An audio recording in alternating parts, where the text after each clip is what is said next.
South India shopping mall kilo sale అభిమానుల కోరికపై శ్రావణంలో కూడా ఆషాఢం ధరలకి.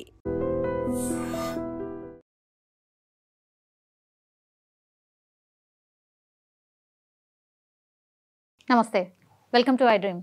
మనతో పాటు ఉన్నారు కేసీఆర్ జాన్ జిగ్ర్, అట్లాగే senior most leader of BJP Rajaiah Yadav గారు.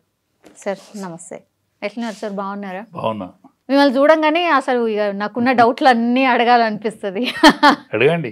యా, బీజేపీలోనే ఉన్నారు కాబట్టి సరే, అసలు బీజేపీలో ఏం పంచాయతీ నడుస్తుంది, ఏం లొల్లి నడుస్తుంది? ఎందుకంటే రాజాసింగ్ సార్ ఆయన బీజేపీ ఒక రిప్రజెంటేటివ్ లెక్క చూస్తారు జనరల్లీ కూడా. 3 సార్లు ఎమ్మెల్యేగా గెలిచిండు. ఎవరు గెలవనప్పుడు కూడా, ఎవరు ఉద్దండులు బండి సంజయ్ లాంటి వాళ్ళు, కిషన్ రెడ్డి లాంటి వాళ్ళు, అట్లాంటి వాళ్ళు గెలవన టైంలో కూడా రాజాసింగ్ గెలిచిండు. కానీ ఇప్పుడు ఆయన రిజైన్ చేసి వెళ్ళిపోవడం ఏంది? అసలు పార్టీలో ఏమవుతుంది సార్? రాజాసింగ్ రాజకీయ జీవితం తెలుగుదేశం పార్టీ. అవును. దాని తర్వాత రాజాసింగ్ వచ్చిన తర్వాత ఆయన హిందుత్వ ఐడియాలజీ, అవును, పచ్చి హిందుత్వ ఐడియాలజీ. ఓవైసీ గారి పార్టీ, ఎంఐఎం పార్టీ ఎట్లయితే మేము ముస్లిం హైకాన్ అని చెప్తాము, ఏందో రాజాసింగ్ కూడా నేను హిందూ హైకాన్, డ్రెస్ కోడ్ కావచ్చు, నినాదం కావచ్చు, హనుమాన్ దేవాలయమే కావచ్చు, మరి ఏదైనా కావచ్చు, హిందూ హైకాన్ అని చెప్పేటువంటి వ్యక్తి. అటువంటి వ్యక్తిని చేజార్చుకునుడు బీజేపీ దురదృష్టమా, లేకపోతే రాజాసింగ్ లాంటి వ్యక్తి ఒక Hindu icon, Hindu ideology party అయినటువంటి బీజేపీ ఆల్ ఇండియాలో థ్రెటనింగ్ ఉన్న వ్యక్తి ఆయనే. టెర్రరిస్టుల నుండి కానీ, ముస్లిం టెర్రరిస్టుల నుండి కానీ అనేక మందికి ఆయనే టార్గెట్ వ్యక్తి. ఆయన ఈ పార్టీని విడిచిపెట్టుకున్నాడు, ఆయన దురదృష్టమా? రాజాసింగ్ విజిల్ ఎత్తే 1,00,000 మంది బయటకు వస్తారు, ఈజీగా వస్తారు. అటువంటి నాయకులు ఆల్ ఇండియాలో చాలా అరుదుగా ఉంటారు.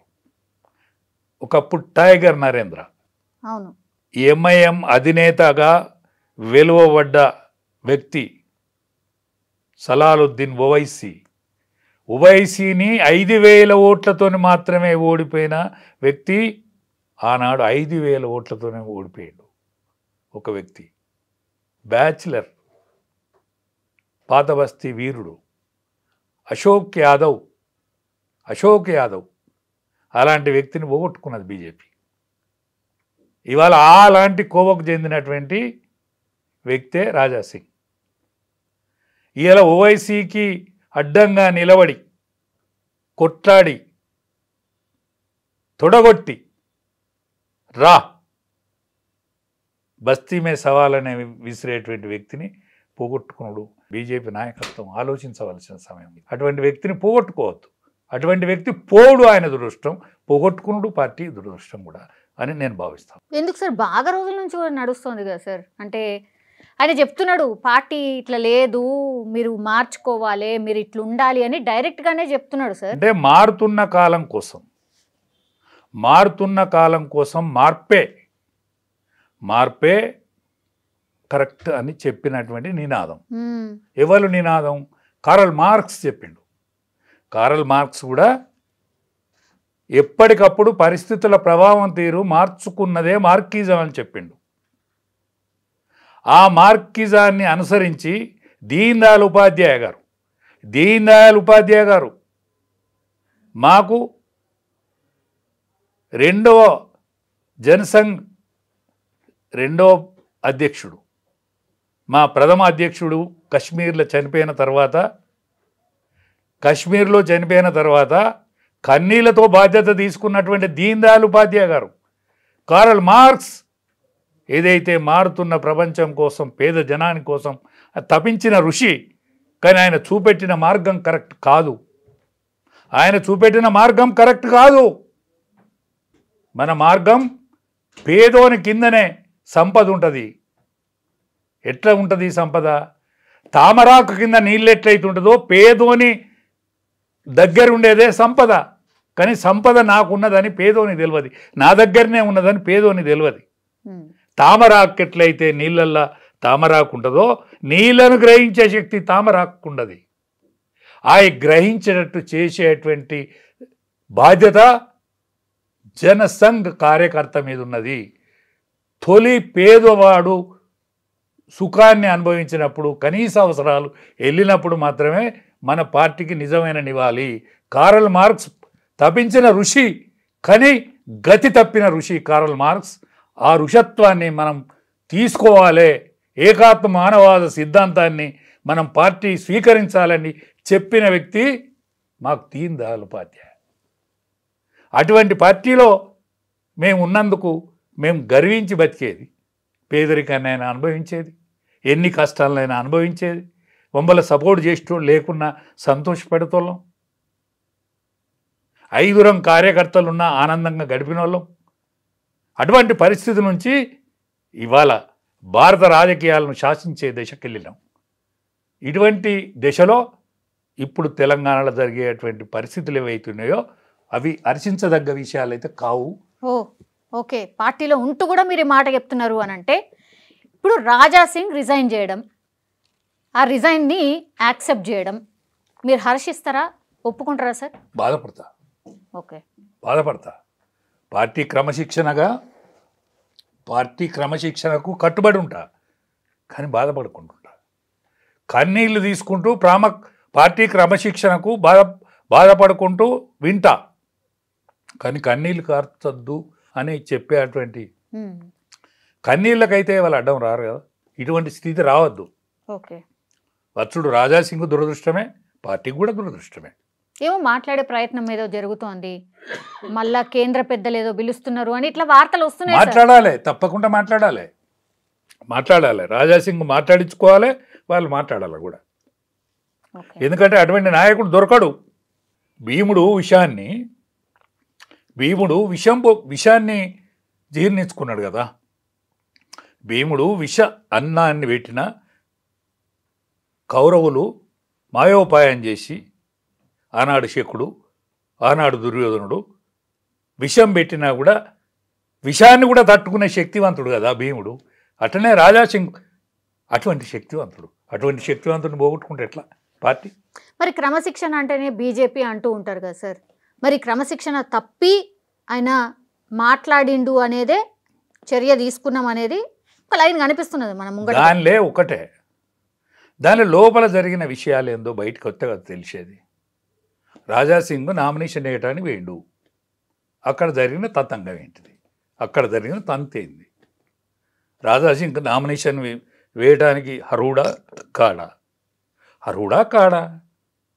అక్కడేమన్నా క్రమశిక్షణ తప్పిండా? అంటే ప్రజావేదిక ద్వారా చెప్పాల్సినంత అవసరం లేదు, కానీ పార్టీలో ఒక వేదిక ఉంటుంది కదా, పార్టీ వేదికల మీదనన్నా చెప్పాలి కదా. ఇప్పుడు అయిన ప్రెసిడెంట్కి ఎంత బాధ్యత ఉన్నది ఇటువంటి పరిస్థితులలో? ఇప్పుడు అయిన ప్రెసిడెంట్కు చాలా బాధ్యత ఉన్నది కదా. ఆయన క్రమశిక్షణ కలిగిన ఆర్ఎస్ఎస్ వాది, ఏబీవీపీలో అనేక సంవత్సరాలు పనిచేసిన వ్యక్తి. రామచంద్రరావు గారు ఆషామాషి మనిషి కాదు కదా, అనేక ఉద్యమాలలో పాల్గొన్న వ్యక్తి కదా, ఎన్నో న్యాయ సలహాలు ఇచ్చిన వ్యక్తి కదా. ఆయన హైకోర్టు జడ్జి కావాలి, సుప్రీంకోర్టు బెంచ్లో ఉండాలి ఇవాళ. అటువంటి దాన్ని త్యాగం చేసి పార్టీ కోసం పనంగా పెట్టిన వ్యక్తి కదా, ఒక సద్బ్రాహ్మణుడు కదా. ఆనాడు ద్రోణాచారి యొక్క పాత్ర, ఆనాడు కృపాచారి యొక్క పాత్ర, పరశురాముని యొక్క పాత్ర, ఇటువంటి పాత్రలను ఆయన ఇవాళ బయటికి తీసుకురావాలి. ఆయన లోపల ఉన్న శక్తిని బయటికి తీసుకురావాలి. ఇప్పుడు రామచంద్రరావు గారి మీద కాంట్రవర్సీ లేదు సార్. సౌమ్యుడు, గతంలో అంటే ఎప్పటి నుంచో పార్టీకి కట్టుబడి ఉన్న వ్యక్తి, అది ఎవరు మాట్లాడతలేరు సార్. కానీ ఇచ్చిన సందర్భం ఇప్పుడున్న పాలిటిక్స్కి అనుగుణంగా సూట్ అయ్యే వ్యక్తి కాదు. అట్లాగే పార్టీ ముందుకు వెళ్ళాలనుకుంటున్నారు, ఈడ అధికారంలోకి రావాలనుకుంటున్నారు, అట్లాంటి టైంలో పెట్టాల్సినటువంటి వ్యక్తి కాదు అనేది పెద్ద ఎత్తున ఒక డిస్కషన్ సార్. అంటే ప్రజాక్షేత్రంలో ఇవాళ ప్రజల మధ్య మెదిలిన వ్యక్తి కాదు, ఆయన ప్రజలతోటి ఎన్నుకోబడ్డ వ్యక్తి కాదు. ఎమ్మెల్సీ అయిన మాట వాస్తవం. వాళ్ళు గ్రాడ్యుయేట్స్ ఓట్లు ఎత్తారు, ఇప్పుడు తీర్మానం మల్లన్న ఎట్లయితే అవును. ఎలక్ట్ అయిండో అవును. మన వీరు కూడా రామచంద్రరావు కూడా ఆ విధంగా ఎలక్ట్ అయిన పర్సన్. అవును. కానీ ప్రజా సంబంధాలు ఉండే కదా, గ్రామీణ జీవితంలో పట్టు ఉండదు కదా, గ్రామీణ జీవితంలో పట్టు ఉండాలి కదా. పార్టీ క్యాడర్ మీద, పార్టీ లైన్ మీద, పార్టీ ఆలోచన విధానం మీద, పార్టీ సిద్ధాంతం మీద ఆయనకున్నమైన అపారమైన తెలివితేటలు గొప్పే. అది ఒక్కటే సరిపోదు కదా, అది ఒక్కటి మాత్రమే సరిపోదు కదా. ఇవాళ అనేక మంది సభ్యత్వం చేసిండ్రు, అనేక మంది హిందుత్వవాదులు ఉన్నారు ఈ పార్టీలో. 18 ఏళ్ళ నుంచి 30 ఏళ్ళ వరకు వాడు డైరెక్ట్ మోడీ కనెక్ట్ అయి ఉన్నాడు వ్యక్తి. అక్కడ మన పార్టీ శాఖ లేదు, ఆర్ఎస్ఎస్ శాఖ లేదు, ఏబీవీ శాఖ లేదు. ఇదంతా మేమే చేసినాం అనుకునే భ్రమపడితే కూడా కరెక్ట్ కాదు కదా. మీరు చేసిందా వాళ్ళ ఇంట్లో? ఈ సభ్యత్వానికి మీర కారణమా వాళ్ళు కారణమా? మీకేమనిపించింది సార్, ఎవరు కారణమై ఉండొచ్చు? నేను 2 పార్టీలలో పనిచేసిన. నేను బీజేపీలో ప్రథమలో నేను ఓన్వాలో అక్షర జ్ఞానం నేర్చుకున్నది బీజేపీలో. అనేక సంవత్సరాలు కూడా నా 17 ఏళ్ళ వయసు నుంచి నేను ఎమర్జెన్సీకి వ్యతిరేకంగా పనిచేసిన. దాని తర్వాత జనతా పార్టీలో పనిచేసిన, దాని తర్వాత బీజేపీలో పనిచేసిన. 1980లో బీజేపీకి అవతరించింది, ఆనాడు పనిచేసిన. నేను ఉమ్మడి వరంగల్ జిల్లాకు ఆల్ ఇండియా అధ్యక్షుడు అద్వానీ గారు ఉన్నప్పుడు నేను ఉమ్మడి వరంగల్ జిల్లాకు అధ్యక్షుడిగా ఉంటుంది. నేను 1500 కిలోమీటర్లు, సుమారు 1500 కిలోమీటర్లు అద్వానీ గారితో జనాదేశ యాత్ర, రామ రథయాత్రలో తిరిగిన చురుకైన కార్యకర్తను. కాబట్టి నాకు ఆ అనుభవం ఉన్నది. ఆనాడు మనల్ని ఎవడు ఆదరించలే. 2 పార్లమెంటు సీట్లే వచ్చినాయి మనకు. దేశంలో 2 పార్లమెంట్ సీట్లు వచ్చినప్పుడు ఏకైక వ్యక్తి జంగారెడ్డి గారు గెలిచిండు. నేను జంగారెడ్డి గారి శిష్యుణ్ణి. నేను జంగారెడ్డి గారి శిష్యరికంలో పెరిగినోడిని. రామచంద్రరావు కూడా ఏవీపీలో అనేక అవకతవకలు, పంచాయతీలు, లొల్లులు, వామపక్షవాదులతోటి అనేక గట్స్, యూనివర్సిటీ లొల్లి, ఈ లొల్లిలో ఆయన ఉన్న వ్యక్తి. మేము పార్టీ క్షేత్రంలో, ప్రజాక్షేత్రంలో ఉన్న వ్యక్తిగా నేను ఆనాడున్నా. బండి సంజయ్ అధ్యక్షుడిగా ఉన్నప్పుడు మీరన్నటువంటి ఏజ్ గ్రూప్ అంతా కూడా బీజేపీ వైపే ర్యాలీ అయింది సార్. ఇప్పుడు ఆ యూత్ అంతా మీ పార్టీ దగ్గర ఉందా లేదా? యూత్ ఉంది కానీ లీడర్ లేడు. యూత్ ఉంది కానీ గ్రామీణ లీడర్ లేడు. మాకు గ్రామీణ లీడరు టీఆర్ఎస్కున్నాడు, గ్రామీణ లీడరు టీఆర్ఎస్కున్నాడు. ఇవాళ ప్రజాక్షేత్రంలో పనిచేసేటువంటి నాయకులు కనుక, అంటే గ్రామీణ ప్రాంతానికి సంబంధించిన నాయకులు కనుక అధ్యక్షుడు అయితే, ఆ యూత్కు ఇవాళ టీఆర్ఎస్లో ఉన్నటువంటి నాయకులందరూ, ద్వితీయ శ్రేణి నాయకులందరూ పార్టీలకు వచ్చేవాళ్ళు, బీజేపీలకు వచ్చేవారు. ఇప్పుడు ఎన్నికలైతే ఈ క్షేత్రంలో ఎన్నికలైతే ఆ క్షేత్రాన్ని తట్టుకునే నాయకుడు లేడు. పోలీస్ స్టేషన్ పోయి ఇడిపించుకొచ్చే నాయకుడు లేడు. సాయంకాలం ఎవరికి ఛాయ నీళ్ళు దాపించే నాయకుడు లేడు. ఎవరికైనా ఆకలి అయితే అన్నం పెట్టే నాయకుడు లేడు. అటువంటి నాయకత్వ కొరతతోనే సతబద్ధం అవుతుంది. అది టీఆర్ఎస్లో ఉన్నది. ఆ బీఆర్ఎస్ పార్టీ కూసే టైం వచ్చింది. ఆ టైంను వాడుకోలేకపోయింది పార్టీ. ఆ పార్టీ వాడుకోలేకపోయింది. నేను పుట్టెడు బాధతో చెప్తానా తల్లి, నేను పుట్టెడు బాధతో చెప్తానా. నా రింగులు ఎట్టుగా నాటి నుంచి నేను పాలిటిక్స్లో ఉన్నానమ్మా. 17 ఏళ్లకు దోతి కట్టుకొని ఉన్నానమ్మా నేను.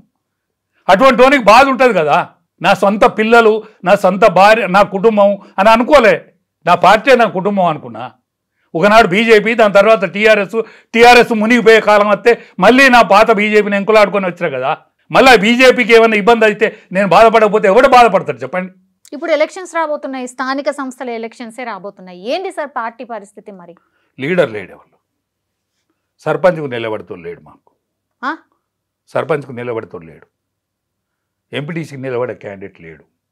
కానీ ఓటర్ ఉన్నాడు. ఊరుకులాడే ఓటర్ ఉన్నాడు. ఊరుకులాడే కార్యకర్త ఉన్నాడు. ఇప్పుడు రాజాసింగ్ లాంటి నాయకుని పోగొట్టుకుంటే ఇక్కడ ఇది గొప్ప హైదరాబాద్ నగరం, మహానగరమే. ఈ నగరంలో మా ఫేస్ వాల్యూ లేకపోతే ఎట్లా? మా ఫేస్ వాల్యూ ఉండాలి కదా. ఇప్పుడైనా రామచంద్రరావు గారు ఆయన విజ్ఞతను ఉపయోగించి, ఆయన సీనియారిటీని ఉపయోగించి ఒక యోగ్యునిగా ఇక్కడున్న 8 మంది పార్లమెంట్ మెంబర్లను, 8 మంది అసెంబ్లీ మెంబర్లను ఒక్క తాటి వీధికి తీసుకొచ్చి, ఎస్ మేమందరం ఉన్నాం, మా దాంట్లో మా కలహాలు వద్దు, ఈ చిన్న చిన్న పంచాయతీల జోలికి పోవద్దు. నేను బండి సంజయ్ గారికి ఒక దండం పెట్టి చెప్తాను, రెండు చేతుల దండం పెట్టి చెప్తానా సంజయ్ గారికి. ఎందుకు సార్? వద్దు, నువ్వు అదృష్టవంతుని, నువ్వు కార్పొరేటర్ స్థాయి నుంచి నువ్వు ఒక కేంద్ర మంత్రి కనుక ఎదిగినావు. నువ్వు చిన్న చిన్న పంచాయతీల జోలికి రావద్దు. నువ్వు విశాల విధానంతో బతకాల. నువ్వు చిన్న చిన్న పంచాయతీలు పెట్టుకోవద్దు. నువ్వు ఒక విజన్తో నువ్వు వెళ్ళిపోవాలి. నీ అధ్యక్షతన పార్టీ డెవలప్ అయిందన్న మాట వాస్తవం. మరి ఆయన్నే కొనసాగించవచ్చు కదా, ఎందుకు పక్కన? ఆయన మొన్న కాకపోయిండు, ఎవరద్దన్నాడు? ఆయన మొన్న కాకపోయిండు, ఆయనే కాకపోయిండు. మన అరవింద్ గారు కాకపోయిండు, ఈటెల రాజేందర్ ఎందుకు కానియలేదు? అయితే బాగుంటుందేనా సార్? అదేనా పంచాయతీ? ఈటెల రాజేందర్ కనుక అయితే ఒక్క టీఆర్ఎస్ ద్వితీయ శ్రేణి నాయకుడు ఒక్కడు కూడా టీఆర్ఎస్లో ఉండకపోదురు, ఒక్కడు కూడా ఉండకపోదురు. చాప చుట్టుకొని వస్తారు. ఎందుకంటే ఆ కుటుంబ కలహాలతో బతుకుతుంది ఆ పార్టీ. ఆ కలహాల కంటే దారి చూపే నాయకుడు, మా దాంట్లో ఎదిగిన నాయకుడు, 20 ఏళ్ళు మాతో పెరిగిన నాయకుడు, అనేక బాధ్యతలు చేసిన నాయకుడు, ఒక ఆర్థిక మంత్రిగా, ఆరోగ్య శాఖ మంత్రిగా ఉన్న నాయకుడు, పోరాటంలో ఉన్న నాయకుడు, అనేక సంవత్సరాలు ప్రతిపక్షంలో బతికిన నాయకుడు, ఇంటికి పోతే టిఫిన్ తినచ్చు, ఆకలి అయితే అన్నం తినచ్చు, హాస్పిటల్కు పంపుతాడు, అడ్మిషన్ చేయిస్తాడు అనేటువంటి పేరున్నది ఆయనకు. ఏ ఒక్క నాయకుని ఇంటికాడనన్నా టిఫిన్ నడుతుందా?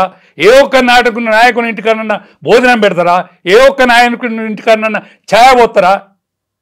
ఈటెల రాజేందర్ అన్నసత్రం బతుక నడుతుంది. అటువంటి నాయకుని చేయపోయారు. అరవింద్ గారు నిజామాబాద్ నాయకుడు, 2 సార్లు పార్లమెంట్ మెంబరే, 2 సార్లు పార్లమెంట్ మెంబరే, వాళ్ళ రాజకీయ కుటుంబం నుంచి వచ్చినోడే. ఆయన చేయకపోయింది. ఇదే బండి సంజయ్ కాకపోయిండు. రామచంద్రరావు అయినా కూడా నేను ఏమంటలేను. దయచేసి రామచంద్రరావు గారు, మీరు పెద్ద మనసు చేసుకొని, మీరు సౌహృదయతోటి మీరు ఒక అడుగు దిగి అందరిని ఏకతాటి మీద తీసుకురండి. పార్టీని బతికియండి, పార్టీని రక్షించండి. కార్పొరేషన్ ఎన్నికలలో రణరంగంలో మీరు దిగండి, అందరిని కలిపి దించండి. ఇక్కడున్న పార్లమెంట్ మెంబర్కి సంబంధించినటువంటి వ్యక్తులే ఎక్కువ ఉన్నారు. ఇవాళ మన మంత్రి గారు, క్యాబినెట్ మంత్రి, సికింద్రాబాద్ పార్లమెంట్ మెంబర్.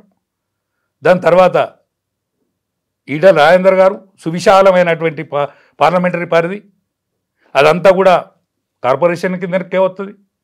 మన రఘునందన్ గారిది పార్లమెంటు మెంబర్, దాని అందులో కొంత భాగం బాగానే వస్తుంది, సింహభాగం. ఇవాళ మన చేవెళ్ళ పార్లమెంటు మెంబర్ని, వీళ్ళందరినీ ఒక్కదాటి మీద తీసుకురండి. ఆ రాజాసింగ్ పంచాయతీ సాధ్యమైనంత మటు కూర్పండి. మొట్టమొదటి కార్పొరేషన్కు మీరు రెడీగండి. ఈ కార్పొరేషన్ను మనం వశం చేసుకోండి. కార్పొరేషన్ కొట్టేస్తే మనకు తల హైదరాబాద్ గురించి చర్చ ప్రపంచ దేశాలలో ఉన్నది. హైదరాబాద్ నగరానికి ప్రపంచ ప్రఖ్యాతి చెందినటువంటి నగరం ఇది. కాబట్టి అన్ని రాష్ట్రాలకు సంబంధించిన వ్యక్తులు ఉంటారు. ఇక్కడ మహారాష్ట్రియన్స్ ఉంటారు, కన్నడీస్ ఉంటారు, లోధీలు ఉంటారు, అనేక మంది నిలయం ఇది. సింధీలు ఉంటారు, అనేక మంది ఉంటారు. కాబట్టి దీన్ని ఒక రేవు దేండి. అసలు ఒక్కోళ్ళకంటే ఒక్కోళ్ళకి పడతం లేదు మీ నాయకులకు అనేది పడాలి. వీళ్ళ అసెంబ్లీలో అందరూ ఓడిపోయిన వాళ్ళే కదా, వీళ్ళ అసెంబ్లీలో అందరూ ఓడిపోయిన మర్చిపోయింది. పెద్ద పెద్ద మాటలు మాట్లాడతాను, వీళ్ళు పెద్ద మాటలు మాట్లాడతాను. అసెంబ్లీలో ఎవరు గెలిచిందండి? మా అరవింద్ గారు గెలిచిండ్రా, మా బండి సంజయ్ గారు గెలిచిండ్రా, మా ఈటెల రాజేందర్ గారు గెలిచిండ్రా. మా మెదక్ పార్లమెంట్ మెంబరు అసెంబ్లీకి గెలిచిండా? ఒక్క ఈటెల రాజేందర్ గారు, నా ఎవరు కిషన్ రెడ్డి గారు పార్లమెంటు అసెంబ్లీ ఎన్నికల నుంచి తప్పించుకున్నాడు. ఆయన తప్పించుకున్నాడా, తప్పిందా? అసెంబ్లీకి మిమ్మల్ని ఎవరు ఓడిచ్చిండ్రు, పార్లమెంటుకు మీరే గెలిచిందా? ఒక్కసారి ఆత్మ విమర్శ చేసుకోవాలి. అసెంబ్లీకి గెలవని వాళ్ళు పార్లమెంట్కి గెలిచిండ్రు ఎందుకో ఒకసారి ఆత్మవిమర్శ చేసుకోవాలి.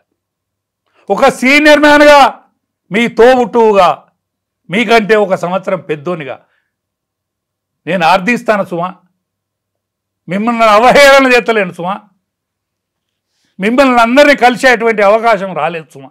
నాకు అంత విస్తృతంగా నాకు అవకాశం ఇవ్వలేదు మీరు. ఎందుకంటే నన్ను రాష్ట్ర పార్టీ పిలవది, జిల్లా పార్టీ కూడా పిలవది. కాబట్టి ఇటువంటి వేదిక ద్వారా ఎన్నుకొని మీకు దండం పెట్టి చెప్తాను, మీరందరూ ఒక్క తాటి మీద రండి. 8 మంది అసెంబ్లీ మెంబర్లు, 8 మంది పార్లమెంట్ మెంబర్లు, గెలిచినటువంటి సోదరులు ఎవరు ఎమ్మెల్సీలు, వీళ్ళందరినీ ఒక్క తాటి మీదకి రండి. రామచంద్రరావు గారు బ్రాహ్మణుని, సద్బ్రాహ్మణుని, నీకు దండం పెట్టి చెప్తారా, నువ్వు ఒక్క తాటి మీద తీసుకొచ్చి నామ నడిపి.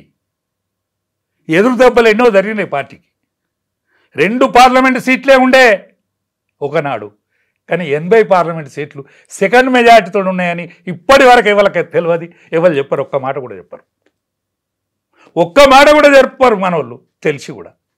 ఆనాడు 80 పార్లమెంటు సీట్లు సెకండ్ మెజారిటీలో ఓడిపోయారు. అందుకనే అటల్ బిహారీ వాజ్పేయి గారు ప్రధానమంత్రి అయ్యారు. ఒక అటల్ బిహారీ వాజ్పేయి, ఒక నరేంద్ర మోడీ,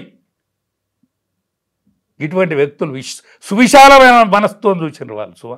ఇట్లా అందరు కొట్టుకుంటున్నారు కాబట్టే నాకు తెలిసి రామచంద్రరావు గారు కాంట్రవర్సీ లేకుండా ఉంటారు కాబట్టి ఆయన సంతోషం సంతోషం సంతోషం. నిన్న అధిష్టాన వర్గం వీళ్ళందరినీ కూడా కలుపుకొని తీసుకొస్తావు కావచ్చు అని భావించి చేయొచ్చు. ఎవరైనా పార్టీ కంటే తక్కువే, పార్టీ ఎక్కువ. ఎవరైనా పార్టీ కంటే తక్కువనే. ఒదిగి బతికినోడే ఎదుగుతాడు, తలెత్తుకున్నోడు తల దించాల్సి వస్తుంది. అసలు పార్టీ ఏం కార్యక్రమాలు తీసుకుంటుంది సార్? ప్రజల్లో అసలు ఎక్కడుంది సార్ పార్టీ? గ్రామీణ ప్రాంతాల్లో మీరన్నట్టుగా అసలు లీడర్షిప్ లేదు కాబట్టి, మరి మీరు చెప్పకనే చెప్తున్నారు లీడర్షిప్ లేదు కాబట్టి ఏమైతుందో తెలియదు అనేది. ఒకటే, కాంగ్రెస్ పార్టీ 20 నెలలకే కాంగ్రెస్ పార్టీకి, ఎందుకంటే ప్రజాక్షేత్రంలో అది పాజిటివ్ ఓటుతో గెలవలే, నెగటివ్ ఓటుతో కాంగ్రెస్ పార్టీ గెలిచింది. అన్నో కానీ కేసీఆర్ వద్దనుకుంటే కేసీఆర్ ఓడిపోయింది తప్ప కాంగ్రెస్ పార్టీ గెలవలే. 8 అసెంబ్లీ సీట్లు వచ్చినోడు 8 పార్లమెంటు సీట్లు గెలిచిండు. మళ్ళా అంటే 8 ఏళ్ళు 56 సీట్లల్లో మళ్ళీ ఇంకో 10 సీట్లల్లో ప్రాణం వచ్చింది. అంటే 60 అసెంబ్లీ సీట్లలో ప్రాణం వచ్చింది. మీరందరూ కలిసి ఉంటే రాజ్యం వస్తుంది. బీసీ ఉద్యమాన్ని కూడా ఒడిచిపట్టుకోండి. ఇప్పుడు వచ్చిన బీసీ ఉద్యమాన్ని కూడా మీరు ఒడిచిపట్టుకొని ముందడికి జరపండి. దీన్ని మీరందరూ కలిసి ఉంటే సాధ్యమే. కలహాలు పెట్టుకుంటే మీ ముఖాన ఎవరు చూడడు. కేసీఆర్ హెల్త్ మంచుకుంటే టీఆర్ఎస్ఏ బలపడుతుంది. నేను స్వయంగా చెప్తానా, కేసీఆర్ హెల్త్ సరిగ్గా లేదు, అంత కలహాలు ఎక్కువైనాయి, కుటుంబ కలహాలు అవి. అందుకనే మీరు కలిసి ఉంటే మీ దగ్గరికి రాజ్యం నడిచేస్తుంది. సంపూర్ణ తెలంగాణ రాలేదు, సంపూర్ణ తెలంగాణ కోసం ప్రయత్నం చేయండి. పేదోని బతుకు బాగుపడలేదు. ఏ పేదోడైతే 1000 సంవత్సరాల బానిసత్వం, 77 సంవత్సరాల స్వాతంత్రంలో తెలంగాణ ప్రాంతం ఎన్నడూ బీసీ ఎస్సీ ఎస్టీలకు అన్యాయం జరిగింది. కాబట్టి మన పార్టీతోనన్న న్యాయం జరిగేటట్టు చూడండి. రాబోయే రోజుల్లో రామచంద్రరావు గారు మీ నాయకత్వంలో ఒక బీసీ ముఖ్యమంత్రిని చెయ్యండి, చేసే యోచన చేయండి. ప్రజాక్షేత్రంలో భరోసా నింపండి. బీసీకి సంబంధించిన స్టాండ్ ఏంది సార్? అసలు బీజేపీ బీసీ వైపు ఉందా అని అంటే నమ్మశక్యంగా అనిపిస్తలేదు. అంటే ఒక్కటే అమ్మా, ఆల్ ఇండియాలో జరిగిన పరిణామాలను ఒకసారి గుర్తు చేసుకుంటే, యావత్ భారతావని 77 సంవత్సరాల స్వాతంత్రంలో ఒక బీసీ ప్రధానమంత్రి ఒకటోసారి, రెండోసారి, మూడోసారి 3 సార్లు బీసీ ప్రధానమంత్రి అయిండు. సువిశాలమైనటువంటి మధ్యప్రదేశ్కు ఒక బీసీ ముఖ్యమంత్రి అయిండు. జాట్స్ పరిపాలించినటువంటి రాష్ట్రానికి ఇవాళ ఒక బీసీ ముఖ్యమంత్రి అయిండు. ఒరిస్సాలో రాజులు పరిపాలించిన ప్రాంతానికి ఒక ఎస్టీ ముఖ్యమంత్రి అయిండు. అంటే బీసీ వేవును ఎవరు ఆపలేరు, బీసీ వేవును ఎవరు ఆపకుంటున్నది. ఏనాడో తమిళనాడులో బీసీ ఐడియాలజీ ఫామ్ అయి ఉన్నది. అది కర్ణాటకలో కూడా కాంగ్రెస్ అవలంబించక తప్పలేదు. ఇవాళ బీసీ ముఖ్యమంత్రినే చేయాల్సిన అవసరం కాంగ్రెస్ పార్టీ కూడా ఏర్పడ్డది. కాబట్టి ఇక్కడ కూడా బీసీ ఐడియాలజీ ప్రబలంగా వీస్తుంది. కాబట్టి దీన్ని మీరు ఫుల్ఫిల్ చేసేటువంటి అవకాశం ఒక బీజేపీకి మాత్రమే ఉన్నది.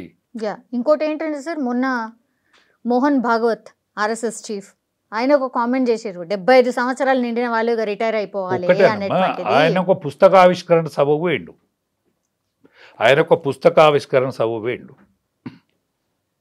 అన్నం తింటానప్పుడు కూరల ఉప్పు ఉన్నదా కారం ఉన్నదా అని అడుగుడు వేరు.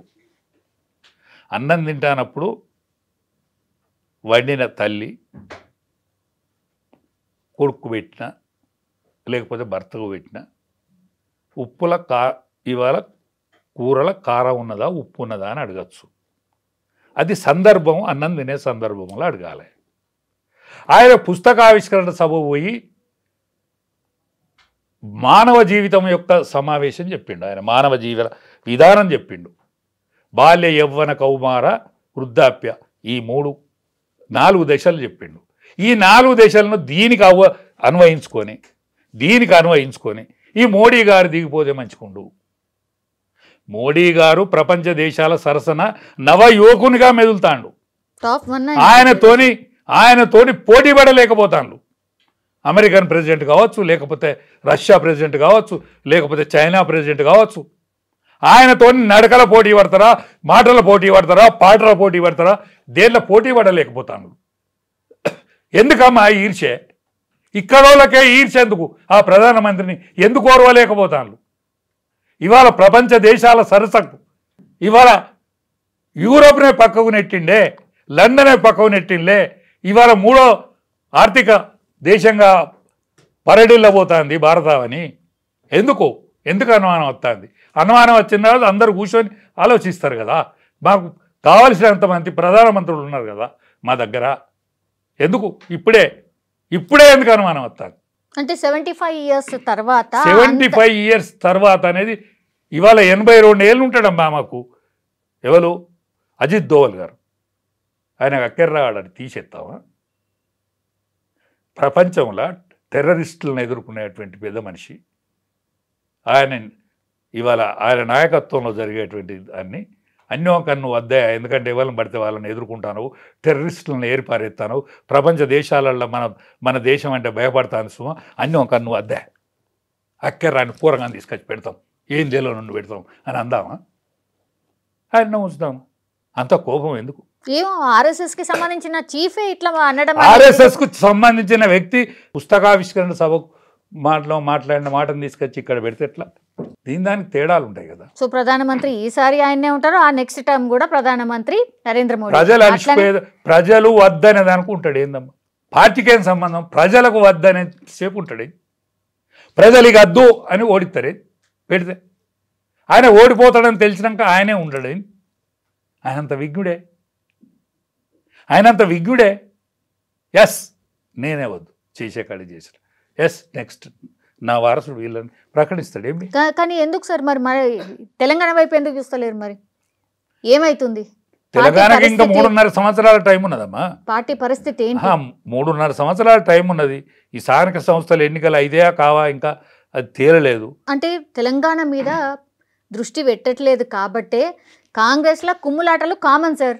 ఇప్పుడు దానికంటే ఎక్కువ బీజేపీలో కనబడుతున్నది అనేది మీ మీద చర్చ. ఒక్కటే రామచంద్రరావు గారిని ప్రెసిడెంట్గా చేసిండ్రు, ఎవరైనా విమర్శించిల్లా పార్టీ నాయకత్వం? ఎందుకు చేసిండ్రు? రామచంద్రరావు అనర్హుడు అని అన్నారా ఎవరైనా ఒక్కసారి? పోనీ హ్యాపీ ఉన్నారా సార్? మరి హ్యాపీ లేకపోవచ్చు కానీ అనిగైతున్నారా? హ్యాపీ ఉన్నారా లేరా అనేది తెలియదు కానీ వ్యతిరేకించే మనిషి అయితే కనిపించలేడు కదా. అందుకనే పార్టీ ఏదైనా నిర్ణయం తీసుకుంటే అందరు కట్టుబడి ఉంటారు, కట్టుబడి పనిచేస్తారు. కాబట్టి పార్టీలో ఉండేటువంటి లొసుకులు ఏమైనా ఉంటే చదువుకొని ముందుకు పోవాలని నా విజ్ఞప్తి. Yes sir, thank you sir. నిజంగా ప్రస్తుతం ఉన్నటువంటి సమాజం దేనికి ప్రయారిటీ ఇస్తుంది? ఆర్థిక సంబంధాల చుట్టూ మాత్రమే తిరుగుతుంది. మళ్ళీ ఎన్నికలంగానే చాలా విరక్తి కలుగుతాను. మంచి అనిపిస్తుంది కదా, లేడీస్ కూడా ఛాలెంజింగ్ జాబ్స్ చేసినప్పుడు చాలా బాగుంటది. ఫుడ్ డెలివరీ ఇవ్వటానికి వెళ్ళినటువంటి డెలివరీ బాయ్ అనిల్ పై కళ్ళ ముందు